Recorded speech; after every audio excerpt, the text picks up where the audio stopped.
오늘 말씀을 전하기 전에 한 가지 질문으로 시작을 하려고 합니다. 여러분은 설교를 어떻게 생각하고 어떻게 받아들이시나 하는 거죠. 장로님들이 기도해 주시는 것처럼 제가 오늘 말씀의 대언자로 말씀을 선포하면 여러분은 그 말씀이 달든 쓰든 아멘으로 받아먹고 그 말씀을 붙잡고 한 주간 살겠다라고 하는 그런 마음으로 말씀을 들으시는지, 아니면 누군가 여러분에게 잔소리 많이 하면 설교 좀 그만해 라고 하듯이 이렇게 듣고 있는지 궁금합니다. 무엇으로 알 수 있을까요? 그것은 말씀이 여러분의 삶을 얼마나 변화시켰는지 보면 알 수 있습니다. 여러분의 생각과 삶이 예수님을 얼마나 닮아가고 있는지를 보면 설교를 대하는 여러분의 태도를 알 수 있습니다. 사도 바울은 데살로니가 교회에 편지하면서 참 아름다운 글을 남깁니다. 데살로니가전서 2장 13절에 우리가 하나님께 끊임없이 감사하고 있는 것은 여러분이 우리에게서 하나님의 말씀을 받을 때에 사람의 말로 받지 아니하고 실제로 하나님의 말씀으로 받아들였기 때문입니다. 그리고 이 하나님의 말씀은 성도 여러분 가운데서 살아 움직이고 있습니다.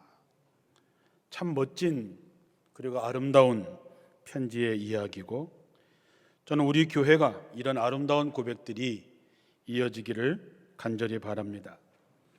설교하는 저희 입장에서 보면 매일매일 곤욕스러울 때가 많이 있습니다.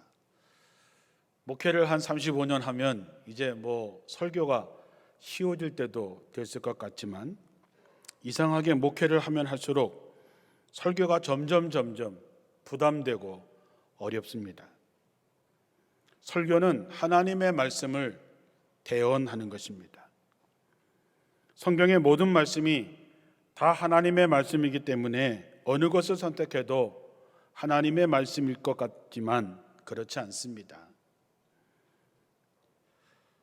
설교하는 제 입장에서 말씀을 두 개로 분류를 합니다. 하나는 이 성경 말씀 로고스라고 하는 말씀이고, 설교를 하기 위해서는 이 말씀 가운데서 하나님의 감동을 받아서 주시는 말씀, 계시의 말씀, 그걸 레마의 말씀이라고 그렇게 얘기하지요.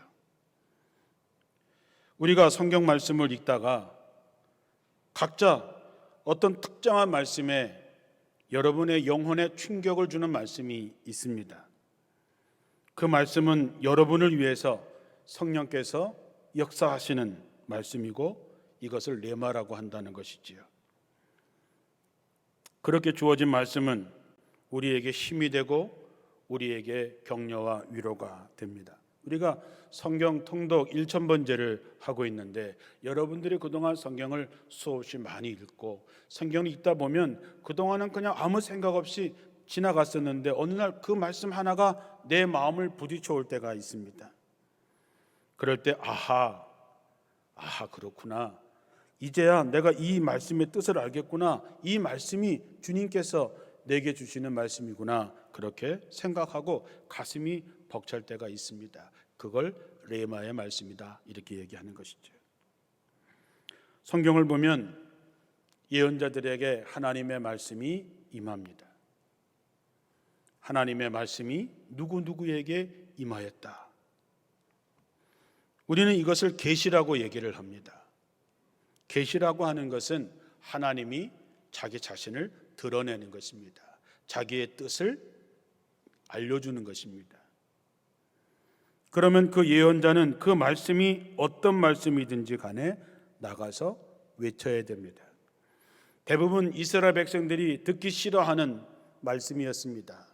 그래서 예언자들은 핍박을 받기도 하고 매를 맞기도 하고 돌에 맞기도 하고 죽을 고비를 수없이 넘기지만 마음속에 임하신 하나님의 계시, 하나님의 말씀을 선포하지 않고서는 견딜 수 없었습니다.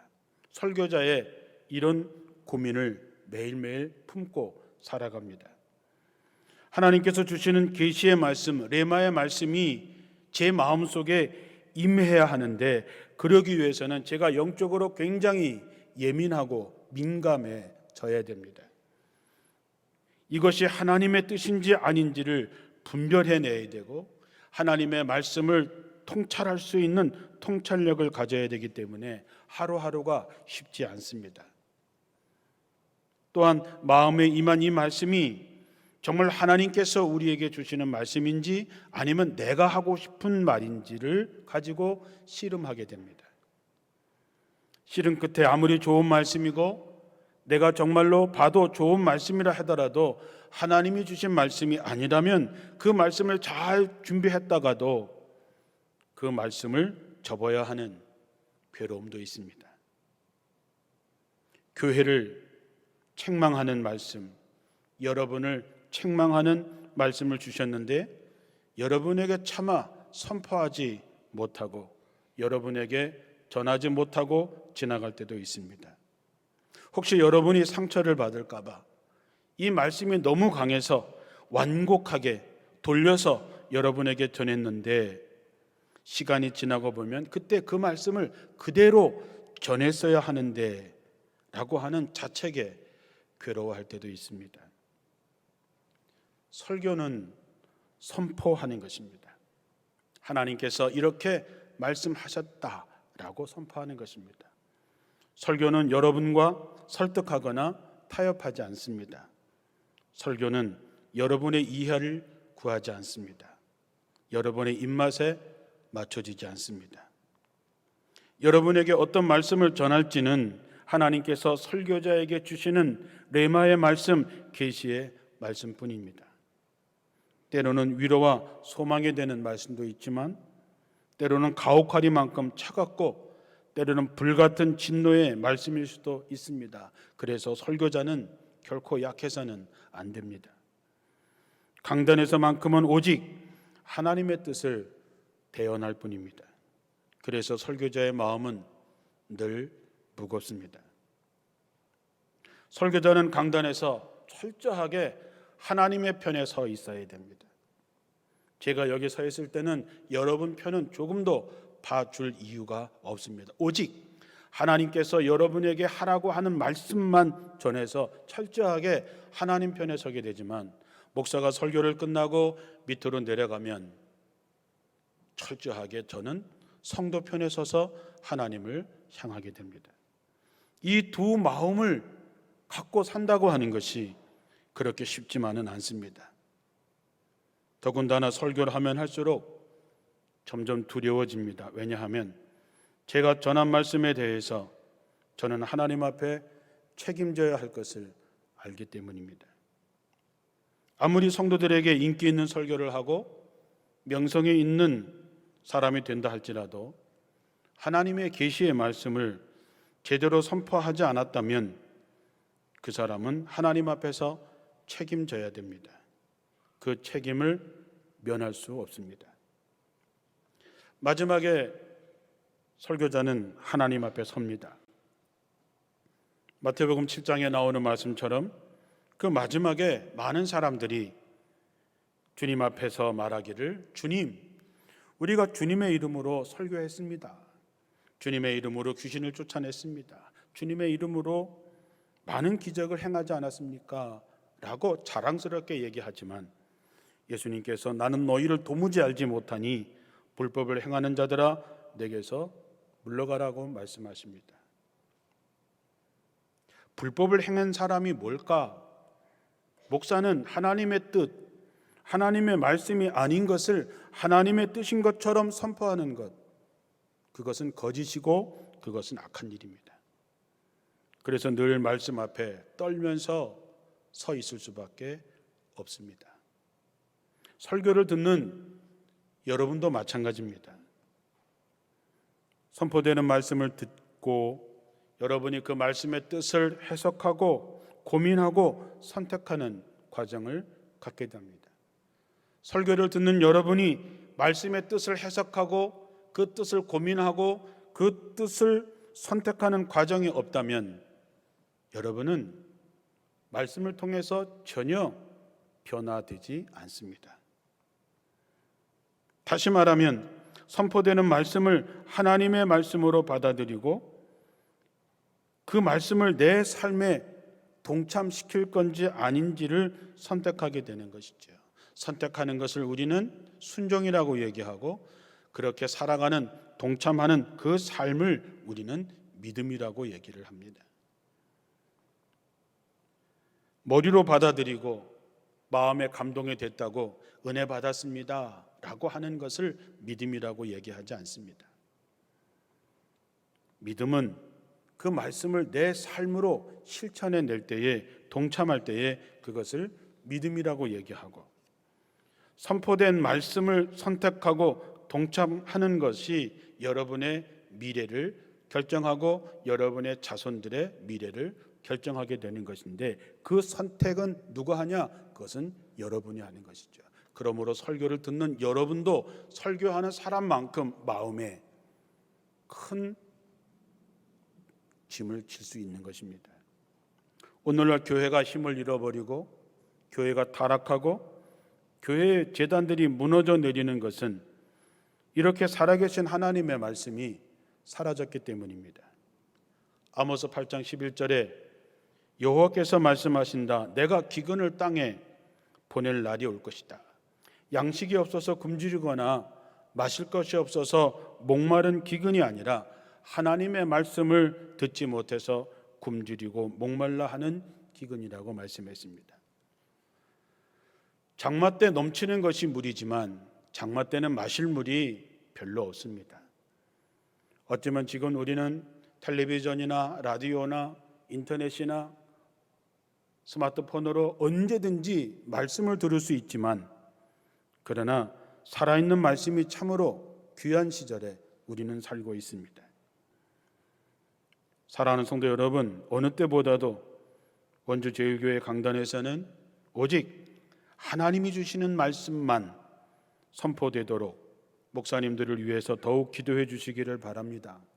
그 말씀이 어떤 말씀이든지 간에 담대하게 선포될 수 있도록 여러분들의 마음을 여시고, 더 나아가서 선포되는 말씀에 아멘하고 순종하는 성도들이 되시기를 바랍니다. 하나님을 떠난 엘리야 시대에 하나님이 그래도 바알에게 무릎 꿇지 않은 7,000명의 사람들을 남겨놓았던 것처럼 이 어려운 이때에 이곳에 하나님께서 여러분을 남겨놓은 성도로 여러분이 쓰여지기를 다시 한번 주님의 이름으로 축원합니다.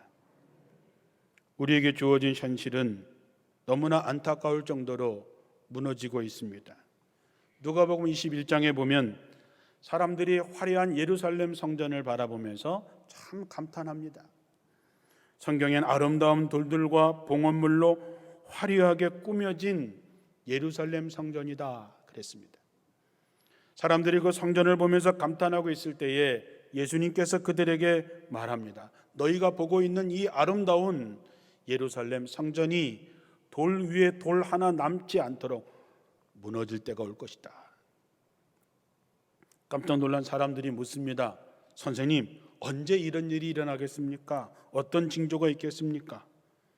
그때 예수님께서 말씀하셨던 시대적인 징조의 말씀을 하셨는데, 그 징조를 여러분이 한번 성경을 펼쳐 놓으시고 그 징조와 오늘날에 나타나는 현상과 징조를 한번 비교해 보시기 바랍니다. 요즘에 제 마음에 심한 고민을 하는 것은 지금의 현실에서 우리가 과연 무엇을 해야 하는가 하는 것입니다. 하나님은 우리 교회가 무엇 하기를 원하시는가 하는 것입니다. 우리가 보다 하나님의 뜻에, 하나님의 마음에, 하나님의 말씀에 그 어느 때보다도 집중해야 하는 것은 바로 그곳에 우리의 살 길이 있고 답이 있기 때문입니다. 사순절기를 맞이했습니다. 해마다 맞이하는 사순절이지만 이번 사순절은 그 어느 때보다도 절박하고 간절하게 맞이합니다. 제 마음속에 주신 주님의 마음, 레마의 말씀은 주님께서 너희가 나를 기념하여 맞이하는 사순절이라면 내가 주인공이 되게 하라는 것입니다. 이번 사순절의 주인공은 저나 여러분이 아니라 우리 주님이 주인공이 되셔야 됩니다. 맞습니다. 교회의 주인은 주님이시지요. 오직 주님의 뜻만이 교회를 움직일 수 있어야만이 그 교회가 진정한 주님의 교회가 되는 것입니다. 그렇다면 우리가 어떻게 주님의 뜻을 할 수 있을까요? 첫째는 주님의 마음을 품으라 그랬습니다. 다른 번역에 보면 예수님과 같은 태도를 가지라라고 하는 것이죠. 예수님과 같은 태도를 가지라고 하는 것은 예수께서 사셨던 그 삶을 너희도 살아라라고 하는 것입니다. 주님의 마음을 품는다고 하는 말은 우리가 예수님의 마음을 우리 마음에 담는 것이죠. 어쩌면 이제 주님의 마음을 우리 같은 속 좁은 마음에 담을 수 있겠습니까마는 그렇다면 내가 주님의 마음으로 들어가는 것입니다. 너희가 내 안에 거하고 내 말이 너희 안에 거하면 이라는 성경 구절이 바로 그것입니다. 주님과 하나 되는 것입니다. 주님이 살아가셨던 삶의 모습을 너희도 생각하고 예수님처럼 세상을 살라라고 하는 것이지요. 이 말씀을 우리 중에 모르는 사람이 어디 있겠습니까? 다 당연하게 다 아는 얘기지만 문제는 그렇게 사는 사람이 우리 중에 과연 몇 명이나 될까 하는 것입니다. 세상 사람들에게 우리는 기피 대상이 되고 있습니다. 이후에 어찌 되었든 억울한 면도 있지만 세상 사람들은 우리를 기피하고 때로는 우리를 증오하고 있습니다. 그 원인이 무엇일까? 우리가 주님의 마음을 잃어버리고 주님이 살아셨던 삶의 태도를 잃어버렸기 때문입니다. 사람들에게 궁금하면 물어보십시오. 그 사람이 나를 어떻게 보고 있는지, 교회를 어떻게 보고 있는지. 우리는 세상과 공감하고 세상과 함께하는 것을 잃어버렸습니다. 사랑하는 성도 여러분, 주님의 마음은 한번 은혜 받았다고 저절로 생기는 것이 아닙니다. 우리가 의지를 가지고 따라가야 됩니다. 주님이 말씀하셨기 때문에, 주님이 그렇게 사셨기 때문에 나도 그렇게 해보는 것입니다. 그렇게 되면 우리가 주님의 마음을 알게 되고 주님의 흔적을 갖게 되는 것이죠. 예수님의 마음에서 가장 중요한 것은 나 외에 다른 사람을 위해서 사는 삶입니다. 그리스도인이라고 하는 것은 자기의 유익을 위해서가 아니라 다른 사람의 유익을 위해서, 다른 사람을 위해서 사는 사람입니다. 성경은 그거를 사랑이라고 이야기합니다. 오늘 빌립보서 2장 6절에서 8절 말씀에 보면 주님은 원래 하나님의 모습을 가지고 계셨지만 하나님과 동등하게 되려고 생각하지 않으시고 오히려 자기의 모든 특권을 버리시고 종의 모습으로 사람들과 같이 되어 사람의 모양으로 나타나셨으며 자기를 낮추시며 십자가에 달려 죽기까지 순종하셨습니다. 다른이라고 하는 것은 나 외에 다른 모든 사람을 얘기합니다. 내 가족, 우리 교인, 우리 친척 그렇게 얘기하는 것이 아니라 나 외에 다른 모든 사람을 말합니다. 성경은 그것을 이웃이라고 따뜻하게 말합니다. 우리 예수 믿는 사람들은 이웃과 더불어서 살아가는 사람들이지요. 그래서 이웃의 아픔을 함께 아파하고 이웃의 기쁨을 함께 기뻐하고 그들의 문제를 나의 문제로 삼을 때에 우리는 비로소 주님의 마음을 품고 살아간다라고 얘기할 수 있는 것입니다. 예수님의 마음은 한마디로 정의하면 자기를 부정하는 것입니다. 자기를 포기하는 것이고 자기를 비우는 것이라고 할 수 있습니다. 자기를 비운다고 하는 것은 자기가 당연히 누릴 특권을 내려놓는 것입니다. 마땅히 내가 누려야 하고 마땅히 내가 받아야 하는 것을 포기할 수 있는 것입니다. 그게 예수님의 마음입니다. 우리가 특권이라고 하는 말을 하니까 특권이 대단한 사람들만 갖고 있는 것이기 때문에 나는 별 특권이 없어서 괜찮겠다? 아닙니다. 고린도 교회에 고기를 먹는 문제 때문에 교인 간에 혼란이 일어났습니다. 그때 사도 바울이 이렇게 얘기합니다. 만일 먹는 것이 내 형제로 실족하게 하면 나는 영원히 고기를 먹지 아니하여 내 형제의 실족해 함을 면하게 할 것이다. 고기를 먹을 수 있는 것은 바울의 권리입니다.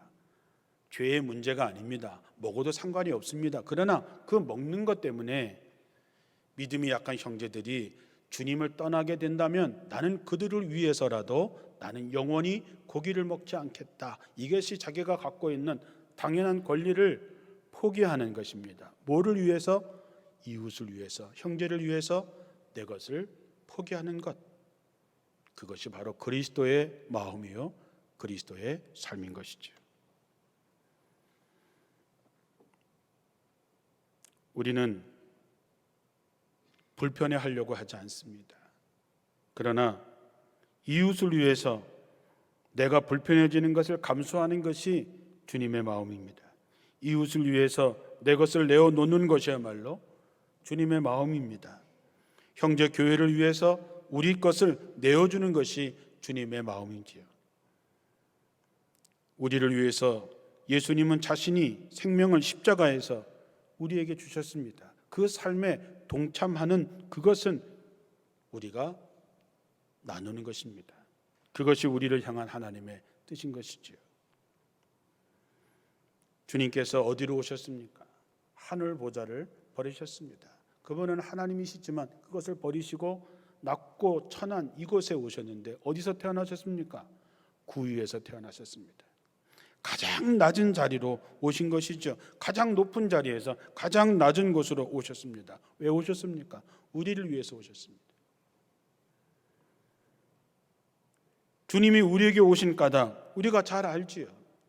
죄의 구렁텅이에서 헤어나오지 못하고 스스로 자신을 구원할 수 없는 불쌍한 우리를 위해서 십자가 지심으로 우리를 하나님의 사람이 되게 하셨습니다.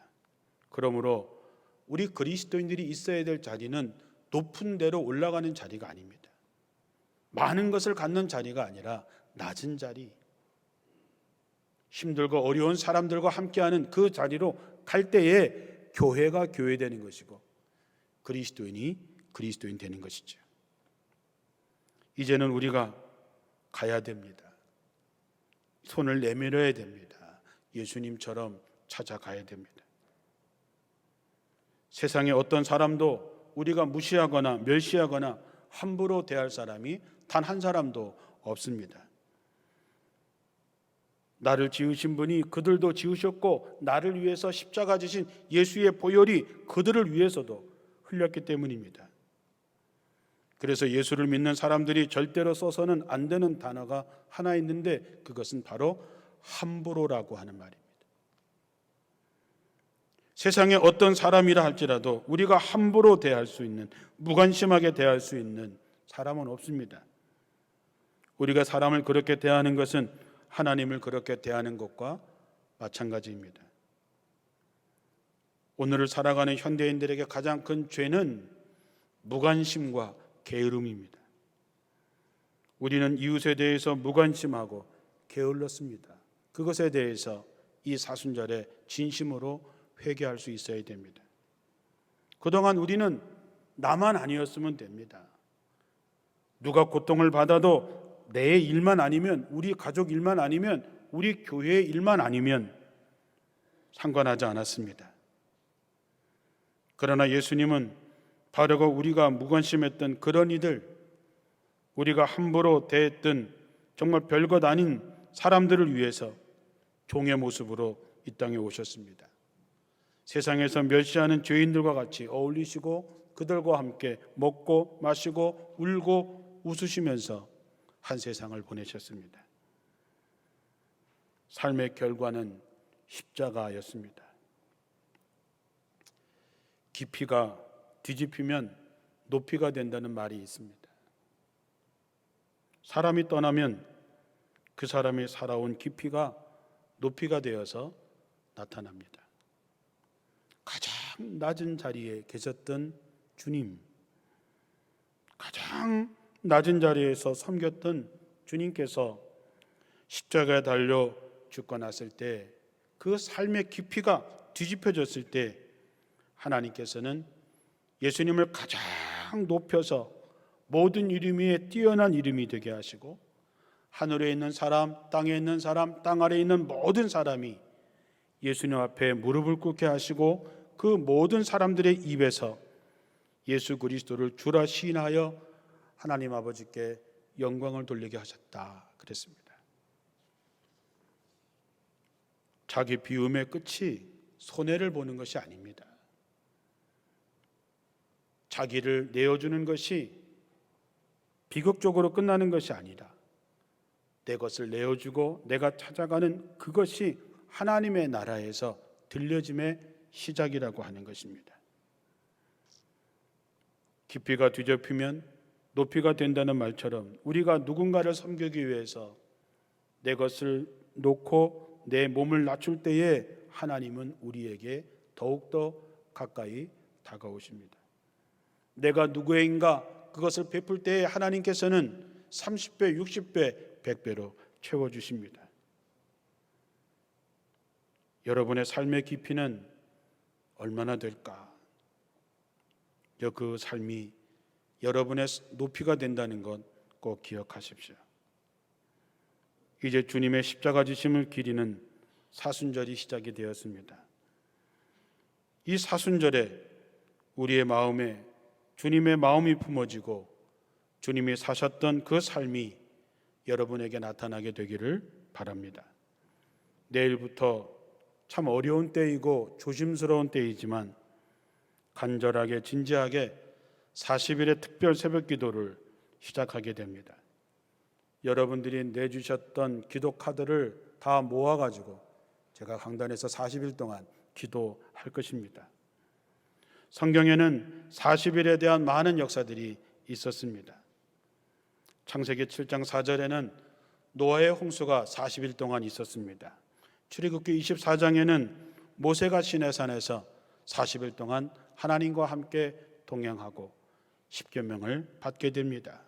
민수기 13장 25절에 보면 갈렙이 40일 동안 가나안 땅을 정탐하고 나서 자기 후손들이 차지할 땅의 비전을 갖게 됩니다.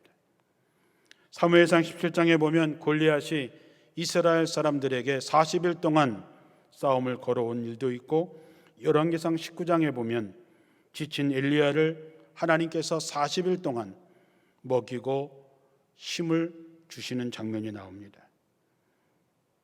요나서 3장 4절에 보면 요나가 니느웨를 위한 회개를 선포했을 때 니느웨가 구원받는 기적이 40일 동안 일어났었고 예수님께서 40일 동안 광야에서 금식하셨던 일, 사도행전에는 부활하신 예수님께서 제자들과 함께 40일 동안 함께 하셨던 장면이 나옵니다. 이러한 모든 과정은 여러분에도 다 적용이 되는 얘기일 것입니다. 힘들고 어려운 과정을 우린 가고 있지만 이 40일 동안 우린 기도의 사람들과 함께 하나님을 만나게 될 것이고 여러분들이 9번째 이야기의 주인공이 되리라고 믿습니다. 매일매일 성경에 나오는 기도의 사람들을 만나게 될 것이고 여러분도 그들 중에 한 사람이 될 것입니다. 특별히 이 새벽에 드리는 헌금은 우리 교회가 후원하는 인도네시아 선교지에 있는 소망초등학교가 있는데 아주 빈민가에 세워진 학교입니다. 코로나 때문에 학생들이 수업료를 내지 못하는 어려운 상황이라 학교 운영이 어려워서 들어온 헌금에 얼마가 되든지 간에 3분의 1은 인도네시아 소망초등학교를 위해서 우리가 보내지게 될 것이고 나머지 3분의 2는 우리 주변에 코로나 때문에 임대료를 제대로 내지 못하는 어려운 교회들을 돕는데 모두 쓰게 될 것입니다. 5천 명이 먹을 양을 혼자 먹고 배부르고 축복받았다고 할 것인지 아니면 내가 먹을 것을 나눠서 5천 명을 배부리 먹을 것인지 여러분이 선택하시고 우리가 드려지는 이 사순절 특별 새벽기도회를 통해서 그리고 나눔을 통해서 5천 명이 먹고도 12광주리가 남는 하나님의 역사가 예수님의 마음을 품고 시작하는 이 사순절 여러분에게 함께하기를 주님의 이름으로 축원합니다. 기도하겠습니다.